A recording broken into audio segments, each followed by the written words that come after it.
Breaking news tonight, live, East Point suburbs. Imagine the shock of a day worker at a local recycling plant when he discovers the dead body of a tiny newborn set to be industrial crushed or incinerated. A baby. Bombshell tonight. We follow the trail left behind to discover a mother of three allegedly lets her newborn baby boy freeze to death, leaving him in the garage immediately after birth and dumping his tiny body out with the recycling for a curbside pickup. In the last hours, the mom, in her mid-20s, a gorgeous redhead, gives her defense claiming, quote, "I'm homeless." Well, that's it for a couple of days, and then it was placed curbside, allegedly, and then taken to the recycling plant. Now, that's a bone of contention I have, James Gimmel, between what she says and what I believe to be true. And we're going to find out from the autopsy report, the baby's tiny body. Okay, this is heartbreaking.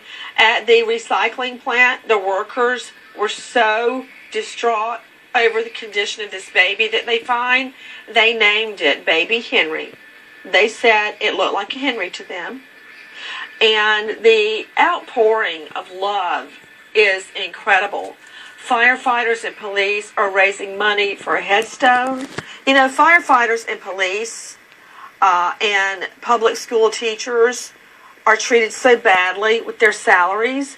But these people who make so little for what they do, they're the ones trying to raise money for this child's headstone. Nothing, alone, left in a garage with no heat, no coat, no gloves, no hat. This umbilical cord still attached, found no food, horrible living conditions. Her defense is, I was homeless. Okay, that's a lie. We're just showing you where she was living. Not only that, there's a picture of her with her other baby. Could you put up her Facebook page, please? I want Savalas and Jason Lamb to hear this. She states, occupation, full-time mommy, smiley face, exclamation. Hello, full-time mommy, defects took your 3 children away. Then you go have another one. She could have lived at home with her parents. She wouldn't tell anybody who her new boyfriend was. And she leaves the baby in the garage to die, Savalas. And my point is... Again, Savalas, Nancy, you're missing the part about the court records already showing that she had mental health problems. Ease up on infuriating the lynch mob just for a minute. Let's acknowledge that this woman has mental health problems. You, Danny, and I are all parents. Not for 1 minute will we condone her actions, but the reality of the situation...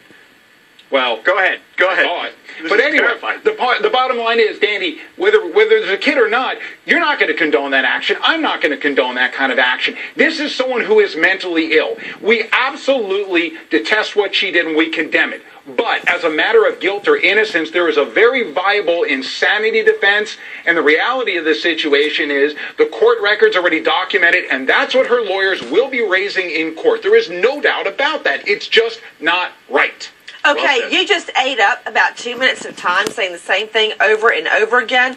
Let me go to Brittany Trojan, who is a longtime friend of Angela Alexie. Brittany, thank you so much for being with us. Hi. We don't have any indication at all that this woman, this mother of 4, had a mental illness. But what I'd like to find out from you is, how did you guys meet? Well, I met Angela in 2006 from my friend Shannon, and then we became friends. And what can you tell me about her? Did you know that she was pregnant again? No, I had no idea. Now, you say you met through a friend. Other than the way she treated her children, it seems to me that she was pretty normal. She had a long-term boyfriend. That's where the other 3 children came from. She lived with her parents for a long time. There's no indication whatsoever that she has ever been in a mental facility, was going to a psychiatrist, nothing like that. Right.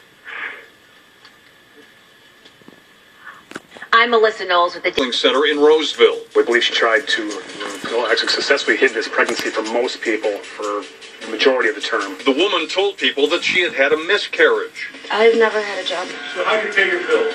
I don't know. You don't know? Don't ever really pay my bills. For those of you just joining us, the body of a tiny infant boy was thrown out with the recyclables. His body is said to be industrial incinerated or crushed with recycling trash. Tonight, we learned that his mother, who has already had 3 children taken away from her by defects, Department of Family and Children's Services, gave birth and left her baby boy out in a garage. Was there at the recycle plant. The people that found it were so distraught, they named it Baby Henry. And now police and fire people are raising money for its tombstone. A funeral home is giving it a funeral and a coffin. Only now does it get love.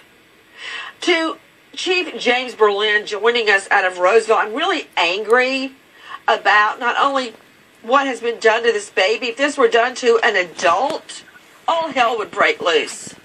But it's been done to a baby. So, it's going to get a light plea. That's what's going to happen here. But I'm angry, Chief. She does drugs all day. All right? That's why her parents probably don't want her in the home. As far as a mental illness, in her own words, she said she got depressed. She also says she was never treated, was not on any medication, had never been to a doctor. That she said she was depressed. Now she's lying to the court and claiming she was homeless. Well, I really can't speak to her past. I know nothing about it. I do not know the circumstances, how the other children were removed from her care and custody. So that's all open for further investigation, and we'll find those answers in due time. To Pat Lalama, investigative reporter, what can you tell me, Pat? Well, the fact of the matter, to speak to your issue of the homeless, she's not, for all intents and purposes, homeless. She always had a friend's couch to lay on. She's got a Facebook account. She's got a computer. She's taking selfies. So to characterize her as some poor woman out on the street, cold, lonely, and unsupported is ridiculous. She always had a place to go. I've been reading that friends have always let her be on the couch until they got tired of her, and then she went somewhere else. She'd go out every couple hours, try to feed it and see if it was all right, but until it passed away. But during that time, she still left it in the garage when she went back in. I guarantee you, when that autopsy is complete, we're going to find that child was starved and frozen dead. And this whole lie that this mom is fabricating, that she would go out and try to feed the baby. First of all, why would you put the baby in a freezing garage with no clothes whatsoever, then lie and claim you're trying to feed it? Those selfies you're seeing were taken as her baby was dying out there in the garage. To her friend, Brittany Trojan, what more can you tell me about Angela Alexie? Well, when I've known her, she was always outgoing and fun and always a happy person. What do you mean by that? I've never known her to be mean until this, and it's just really heartbreaking to find out what she did to that baby. To James Gimmel, with the news director at WJRW, we understand that she wants to be out on bond. I understand that one of her children, the others that were taken away, were born on drugs. What do we know about that? Well, there was one report that one of the children was found with marijuana in her system, the 1-year-old girl.